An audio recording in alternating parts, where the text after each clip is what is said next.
Michigan wins 24-21 in double overtime, Sam, against Army. And let's just face it, we knew this game was going to be tough, but it was a little tougher than we expected. I mean, this Army team came to play, and you know what? When Michigan's turned the ball over, 3 fumbles in the first half, well, you know what? Any team's going to stay in that football game. Yeah, you know, so you do start there, and you understand the joy. Look, a win is a win. Right. So at the end of the day, when the guys go in the locker room, you know, it's not about style points. So they have to be happy that they were able to pull it out. They showed some grit.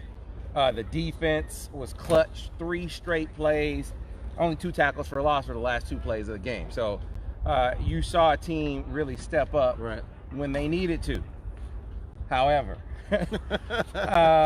you know, we came out, at least I came out of week 1 talking about the sloppiness that was on display being indicative of a first game. Right. That it was something that you get out of your system, you know, how loose they were with the ball and that kind of thing, that it would just clear up the next week.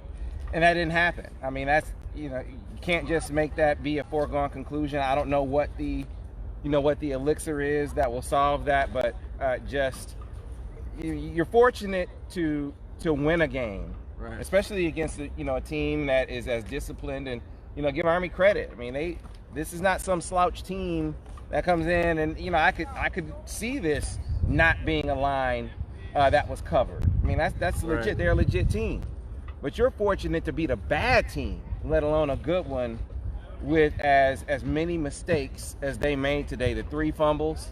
I mean, last week they were stellar with their in their protections and their blitz pickup. This week they were very not so much. Yeah.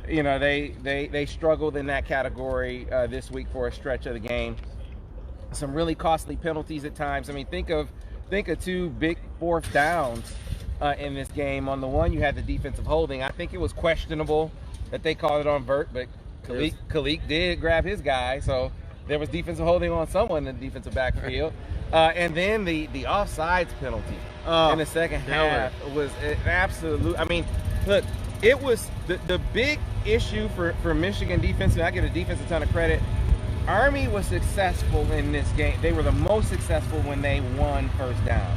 And what is a first down win for Army? 4 yards. Yeah. If they got 4 yards on first down, it was a big tell in how successful the drive was going to be. In the drives where Michigan was able to stop them hold them short of 4 yards on the first down, those were really successful. But for maybe a few exceptions, I think on one, they held them to 2 yards on the first down, and then they hit the big pass play. So that was one time where they caught Michigan napping a little bit. But by and large, on the game, you hold them on first down, and guess what? You're probably going to win that drive. Well, Michigan, late in the game, I think they held them to 2 yards on that first down. They picked up another, they picked up maybe 4 yards on second down. I think it was 2 yards. It was 3rd and 6. Right. I mean, 3rd and 6 or something like that. And oh my God, they wound up picking up 4 yards, and that left them with 4 yards. It was 3rd and 4. And they got the 5-yard offside. Yeah, which is a good. I mean, that's a good situation to be in against Army. I mean, you can really kind of diagnose what they're going to do.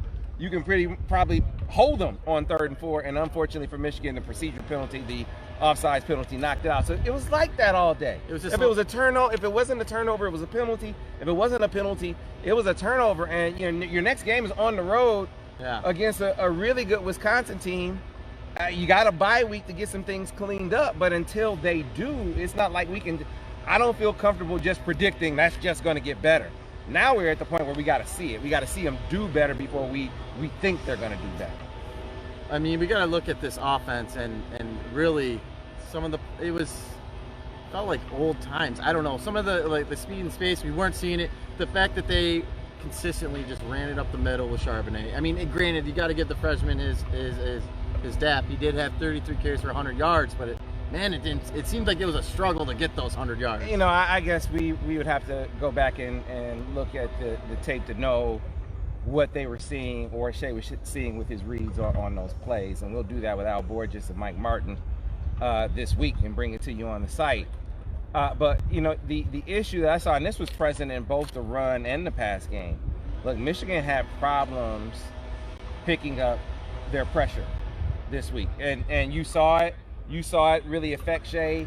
Some of that edge pressure. One time he fumbled, but it started to speed up his clock, and you saw him. I mean, one time he kind of flinched and the pressure wasn't there. That happens when you're getting pressure consistently like he was. Another time they're knocking on the doorstep of the end zone, blitz. They blitzed and got Zach Charbonnet almost just as he got the football. So it's one of those deals where what looked really, really good the first week of the season showed that they aren't completely dialed in that aspect of the game. And should that affect your play? I mean, like I said, not having seen what Shea saw, I can't really say that the reads were wrong, but we'll have the coaches and players look at it this week and bring you the analysis on the Michigan Insider. Obviously, there's a lot that we can point at that just didn't look right today, and we're gonna have to go. We can look into tape, like you said.